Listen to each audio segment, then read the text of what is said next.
अध्यात्म भाव के द्वारा ही हम राग द्वेष पर विजय प्राप्त करते हैं। द्वेष उसी से होता है जो हमारे प्रतिकूल व्यवहार करता है। प्रतिकूल व्यवहार तभी होता है जब हमारे को भोग मिलना होता है दंड का।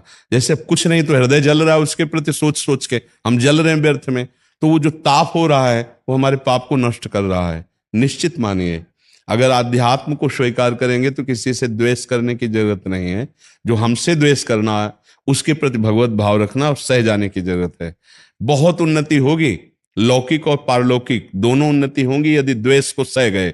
आप देखना, जो दंड हमें शरीर में मिलना चाहिए वो मेरे मन में जलन पैदा करके शांत हो गया, कितनी अच्छी बात है।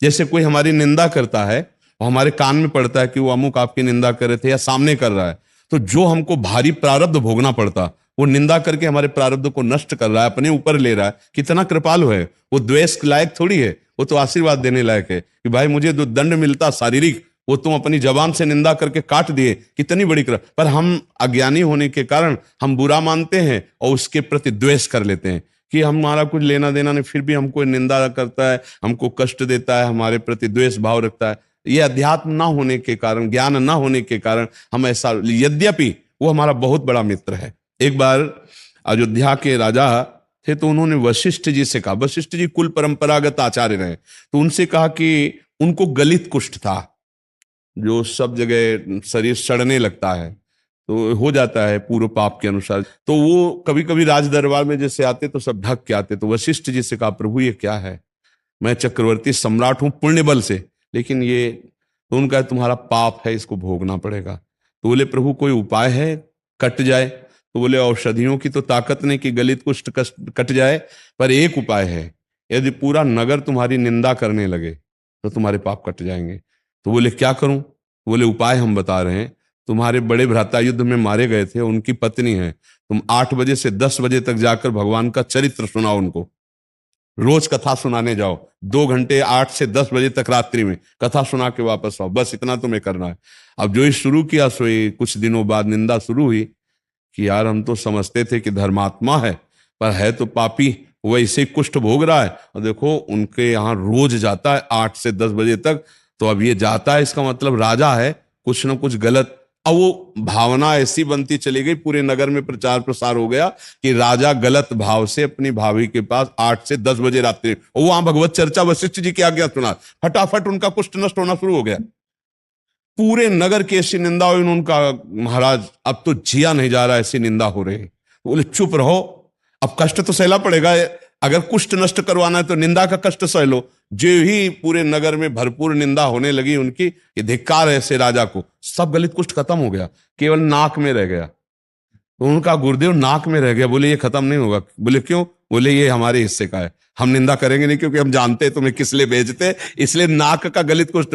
और फिर पूरी सभा को बुला करके बताया उनकी कि ये जो माता की तरह भाव रखते हैं और 8 से 10 बजे तक मेरी आज्ञा से कथा, तो उनका गलित कुष्ठ भी खत्म हो गया और उनकी निंदा भी खत्म। तो जो हमारी निंदा करते हैं, जो दोषारोपण करते हैं, जो द्वेष करते हैं, सच्ची मानिए हमारा बड़ा मंगल कर रहे हैं, हमारे पापों को नष्ट कर रहे हैं। तो हम 2 भाव से सहन करें, एक भगवत भाव और एक इस भाव से कि मेरे आए हुए प्रारब्ध को ये नष्ट कर रहा है, द्वेष करके, निंदा करके। समझ में आ रहा है? और नहीं तो फिर झगड़ा करोगे तो नया संस्कार बन जाएगा और आपका भी हृदय जलेगा और लाभ मिलेगा नहीं।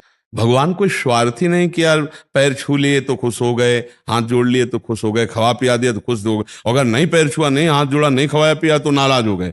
जो भगवान को गाली देते हैं, आज भी भगवान उनको वायु दे रहे हैं, पृथ्वी में रख रहे हैं, उनको जीवित रख रहे हैं। जो भगवान को गाली देते हैं, भगवान की निंदा करते हैं, समझ रहे हैं? इसमें हमारा भाव है कि जब हम परम पिता परमेश्वर में चित्त वृत्ति लगाते हैं तो सत चिंतन हुआ ना, सत चिंतन, तो हमारा सत विचार, सत क्रियाएं, सत चिंतन हमें सत्य की प्राप्ति कराती है। भगवान का स्वरूप है सत्य नारायण, सच्चिदानंद, सत स्वरूप है ना भगवान, और संसार है असत स्वरूप। तो हम असत से ही सत्य की प्राप्ति करते हैं, असत को साधन बना लेते हैं। जैसे असत शरीर है नाशवान, असत पदार्थ है, इनसे हम भगवान को जब भावपूर्वक ऐसे समर्पित करते हैं, जैसे एक पिता के 4 पुत्र हैं, पिता ने गुलाब जामुन ला करके चारों को दिया, अब 3 खाने लगे। एक दौड़ के आया पापा की गोद में बैठ के, और पापा के ऐसे मुख में, पापा का हृदय कैसा होगा सोचो, लाके तो उसी ने दिया है, अब कैसा होगा? वो उसके हाथ से गुलाब जामुन लेगा और ऐसे करके अपने हाथ से पवाएगा और सब बेटों से ज्यादा अधिक उसको प्यार करेगा, है ना।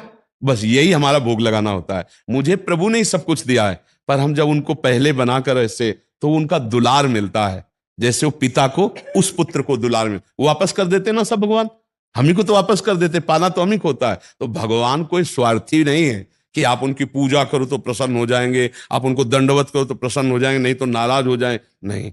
सत विचार, सत चिंतन, सत क्रिया, सत्य भगवान का आश्रय लेके करते तो भगवान प्रसन्न हो जाते हैं। और जब भगवान के विमुख होकर असत विचार, असत क्रिया, असत आचरण, तो हम भी जलते हैं और भगवान भी उनके लिए तिनकर काल रूप में भ्राता। जैसे एक पिता के पुत्र को पुलिस ने गिरफ्तार किया कि उसने किसी छोटी बच्ची के साथ बलात्कार करके उसको मार डाला।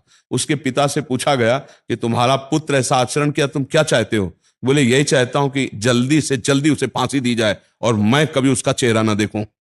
समझ रहे ना, पिता का क्या आदेश था? ऐसे ही भगवान, जब आप धर्म विरुद्ध आचरण करते हैं, पापाचरण करते हैं, कोई इतना सुंदर मनुष्य जीवन दिया, ये दुष्ट माना नहीं, फिर पापाचरण, तो जल्दी से जल्दी ये नरक भोगे, कष्ट भोगे। जैसे वो पिता कहता है मैं कभी देखना नहीं चाहूंगा, उसे जल्दी से जल्दी फांसी सजा दी जाए। समझ रहे ना आप, पिता होते हुए भी वो ऐसा निर्णय करता है कि दंड देता है, हमें कष्ट देता है। भगवान स्वार्थी नहीं है। हमारा भाव जब होता है ना, तो वस्तु तो हमें मिल जाती है और भाव भगवान स्वीकार कर लेते हैं। जैसे वही गुलाब जामुन बेटे को खवाया, पर वो हो गया, पिता न्यौछावर हो गया उस बेटे पे कि सब अपने अपना खाने लगे, लेकिन ये दौड़ के आया, मुझे इतना प्यार, अच्छा वो अधिक लाडला बन जाएगा। तो भक्त का पक्षपात भगवान कर लेते हैं, इसी बात से पक्षपात। समझ पा रहे हैं आप? भगवान को किसी वस्तु की जरूरत नहीं है, भगवान को किसी के दुलार की जरूरत नहीं है। अरे वो अखंड आनंद स्वरूप है, पर जब हम दुलार करते हैं तो भगवान